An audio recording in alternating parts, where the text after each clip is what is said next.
Welcome to the maths world. ఈ వీడియోలో 7th class maths first chapter integers అనే చాప్టర్లో ఎక్సర్సైజ్ 1.7లో 1-2 ప్రాబ్లమ్స్ ఎలా చేయాలో ఈ వీడియోలో నేర్చుకుందాము.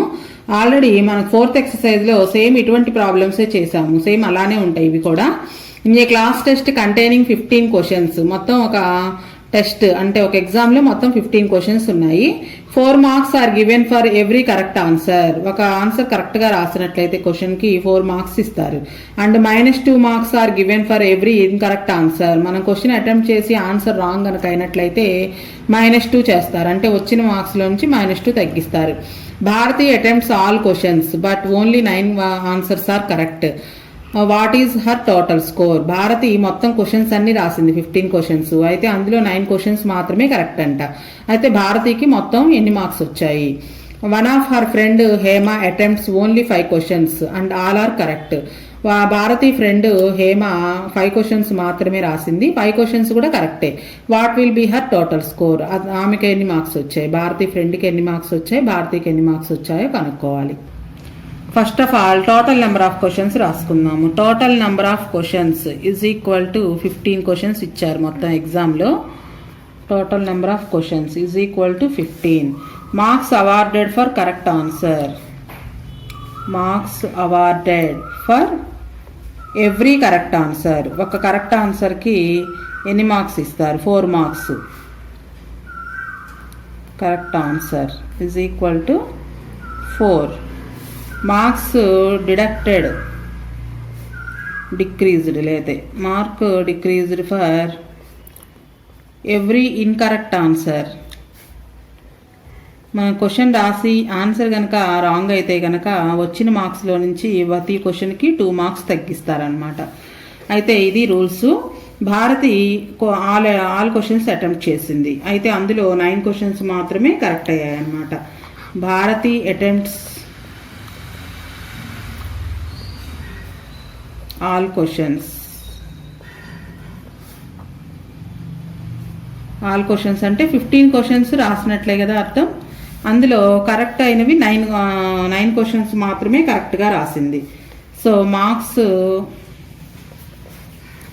Awarded for 9 correct answers is equal to 9 into ఒక కరెక్ట్ ఆన్సర్కి 4 మార్క్స్. 9 క్వశ్చన్స్ కరెక్ట్ కాబట్టి 9 ఇంటూ 4 36 మార్క్స్ కరెక్ట్ కనుక వచ్చాయి. మొత్తం 15 క్వశ్చన్స్లో 9 క్వశ్చన్స్ కరెక్ట్ రాసింది అంటే రాంగ్ రాసినవన్నీ ఇంకా. So wrong answers is equal to total 15 క్వశ్చన్స్లో 9 కరెక్ట్గా రాసింది కాబట్టి 6 క్వశ్చన్స్ రాంగ్ రాసింది. మరి మార్క్స్ తగ్గిస్తారు కదా రాంగ్ రాసిన వాటికి. Marks decreased for 6 incorrect answers is equal to 6 into తగ్గిస్తారు కాబట్టి ఇక్కడ -2. 6 2s 12. ఒక నెంబర్కి మైనస్ ఉంది కాబట్టి -12. So total score of Bharati. Total score of Bharati మనకి లెక్కలో ఇక్కడ 6 క్వశ్చన్స్ రాంగ్ రాసిందని ఇవ్వలేదు, మనమే కనుక్కోవాలి. 15 క్వశ్చన్స్లో 9 కరెక్ట్గా రాసింది అంటే 6 రాంగ్ రాసిందని అర్థం అనమాట. సో ఫస్ట్ 36 మార్క్స్ వచ్చాయి కరెక్ట్గా రాసిన వాటికి. రాంగ్ రాసిన వాటికి మరలా తగ్గిస్తే 12 తగ్గించాలి. సో 24 మార్క్స్ వచ్చాయి భారతికి. అయితే Bharati friend Hema attempts only 5 questions. Hema attempts 5 questions. 5 questions కరెక్టే. So marks awarded for 5 correct answers. Marks awarded for 5 correct answers is equal to 5 into ఒక్కొక్క కరెక్ట్ క్వశ్చన్కి 4 మార్క్స్ ఇస్తారు. 5 4s 20. సో మిగిలిన అసలు అటెంప్ట్ చేయలేదు కాబట్టి హేమాకి అసలేమి డిక్రీజ్ చేయరు వచ్చిన మార్క్స్లో నుంచి. ఎప్పుడు డిక్రీజ్ చేస్తారంటే మనం ఆన్సర్ రాసి ఆన్సర్ రాంగ్ అయినప్పుడు మాత్రమే ప్రతి క్వశ్చన్కి -2 తగ్గిస్తారు. హేమ ఓన్లీ 5 క్వశ్చన్సే అటెంప్ట్ చేసింది, 5 కూడా కరెక్టే కాబట్టి హేమ స్కోర్ 20. సో వీటిని మనం కాంపిటేటివ్ ఎగ్జామ్స్లో ఇలా ఇస్తారనమాట మనకి. అంటే రియల్గా క్వశ్చన్స్ ఇలా కాదు, రియల్గా కాంపిటేటివ్ ఎగ్జామ్స్లో నెగిటివ్ మార్క్స్ అని ఉంటాయి. మెయిన్గా అంతకుముందు ఎంసెట్లో ఉంచేవాళ్ళు 150 క్వశ్చన్స్ కనుక ఉంటే కరెక్ట్ అయిన వాటికి 1 మార్కు, రాంగ్ అయిన వాటికి 0.1 తగ్గించేవాళ్ళు అనమాట. సో అప్పుడు మనకి రాయాలి అంటే వచ్చిన స్కోర్లో నుంచి తగ్గుతుందేమో అన్న భయంతో ఒక క్వశ్చన్ మనకు వచ్చినా సరే అది రాంగ్ అవుతుందేమో అని చాలామంది ఆన్సర్ చేయకుండా వచ్చేవాళ్ళు. సో ఈ నెగిటివ్ స్కోర్ కనుక ఉన్నట్లయితే మనకి స్కోర్ అనేది తగ్గిపోతుంది. అందుకే హేమ చూడండి తెలివిగా 5 క్వశ్చన్సే రాసింది, తనకు వచ్చినవి మాత్రమే రాసింది కాబట్టి 20 వచ్చాయి. భారతి 9 క్వశ్చన్స్ రాసింది కరెక్ట్గా, కానీ భారతికి 4 మార్క్సే ఎక్కువ వచ్చాయి హేమ కంటే కూడా 9 రాసినప్పటికీ కరెక్ట్గా. Next second question, A cement company earns A profit of ₹9 per bag of white cement sold. అంటే ఒక సిమెంట్ కంపెనీ వాళ్ళు వైట్ సిమెంట్ అని ఉంటుంది అనమాట. వైట్ సిమెంట్ని కనుక అమ్మితే ₹9 ప్రాఫిట్ వస్తుందంట. And a loss of ₹5 per bag of grey cement sold. Grey cement అంటే గ్రే కలర్లో ఉండే సిమెంట్ని కనుక అమ్మినట్లయితే ఆ కంపెనీకి ఒక్కొక్క బ్యాగ్కి ₹5 లాస్ వస్తుంది. ఇది ఆ కంపెనీలో ఉండేది. వైట్ సిమెంట్ అమ్మితే ₹9 ప్రాఫిట్, గ్రే సిమెంట్ అమ్మితే ₹5 లాస్ వస్తుంది. అయితే the company cells 7,000 bags of white cement and 6,000 bags of grey cement in a month. ఒక నెలలో 6,000 బ్యాగ్స్ ఏమో గ్రే సిమెంట్ అమ్మింది, అంటే ఇక్కడ లాస్ వచ్చింది.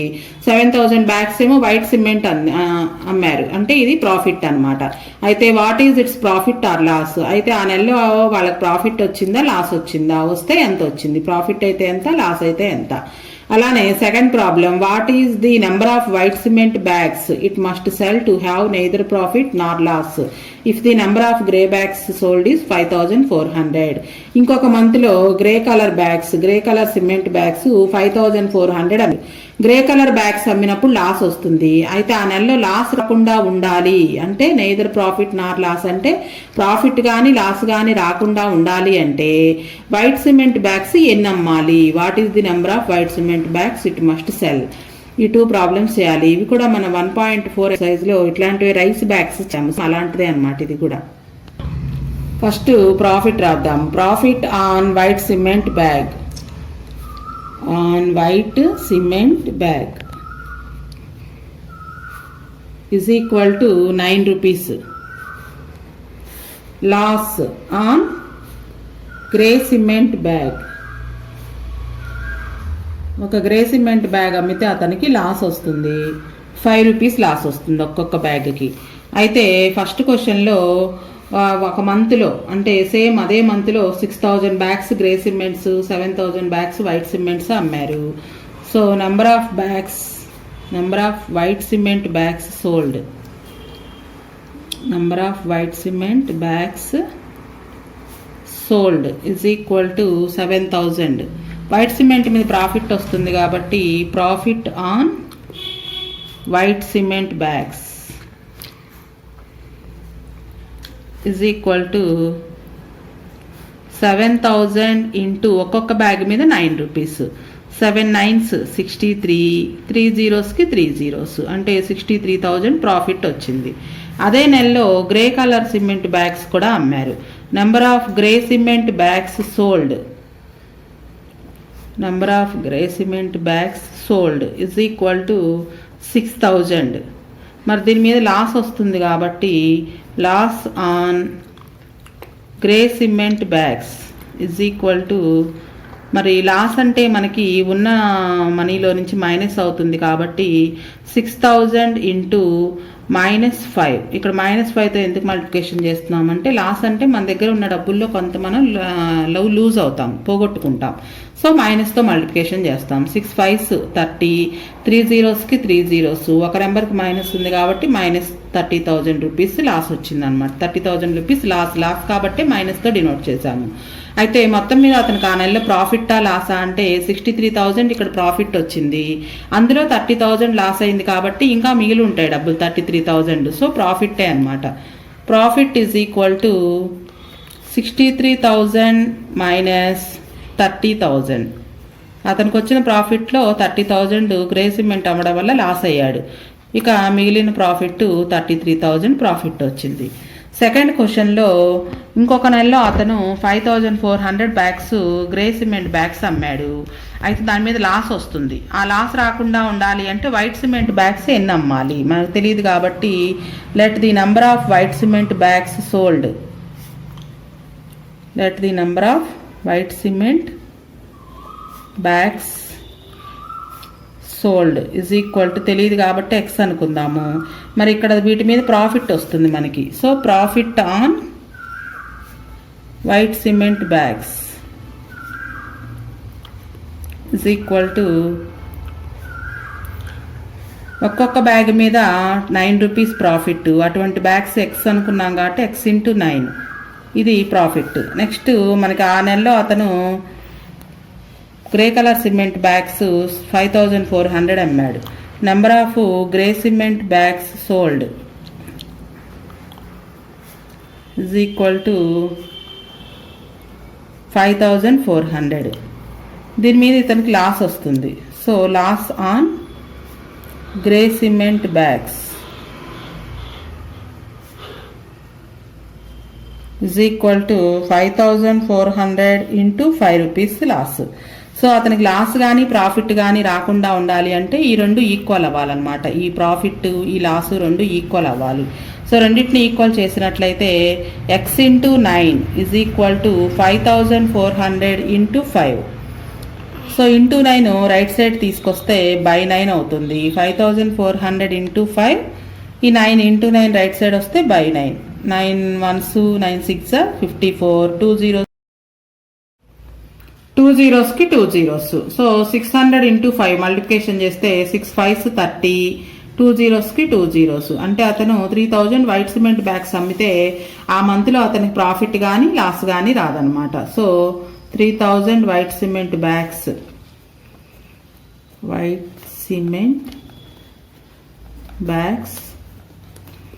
he must sold